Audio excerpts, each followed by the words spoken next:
మండలంలో ఉండి primary health centre visit చేయడం జరిగింది. ఈ ప్రైమరీ హెల్త్ సెంటర్స్లో ఏమేమి ఇష్యూస్ ఉన్నాయి, ఏమేమి ప్రాబ్లమ్స్ వాళ్ళు ఫేస్ చేస్తున్నారు అది కనుక్కున్నాను.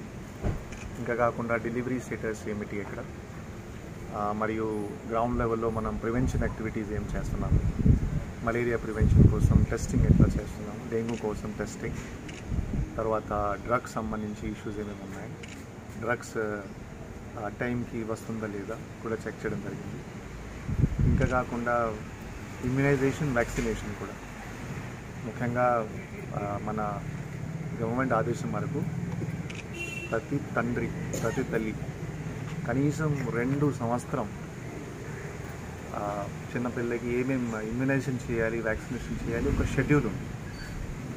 ఆ ఆ షెడ్యూల్ పాటిస్తున్నాము లేదు.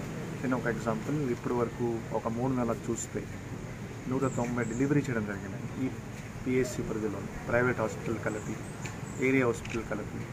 ఈ 109 పిల్లలకి కరెక్ట్ టైంకి ఇమ్యునైజేషన్, కరెక్ట్ టైంకి వ్యాక్సినేషన్, 0 డోస్ ఉండొచ్చు, నిమోనియా సంబంధించి డోస్ ఉండొచ్చు, ఇవ్వడం జరిగింది.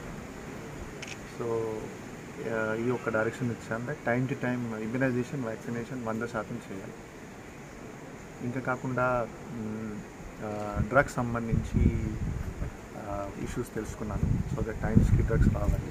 ఇక్కడ టైమ్స్కి డ్రగ్స్ వస్తే మనం సచివాలయం లెవెల్ ఆశాస్కి, సచివాలయం లెవెల్ ఏఎన్ఎంస్కి, సచివాలయం లెవెల్ ఎంఎల్హెచ్పీస్కి టైంకి డ్రగ్ ఇవ్వగలుగుతాము కూడా అవ్వడం జరిగింది.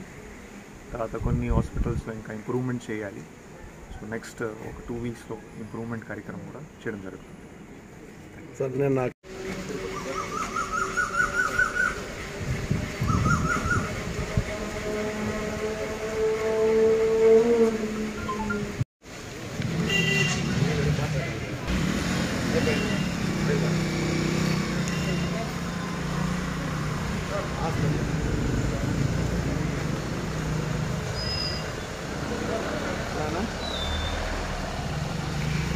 चार अंदर का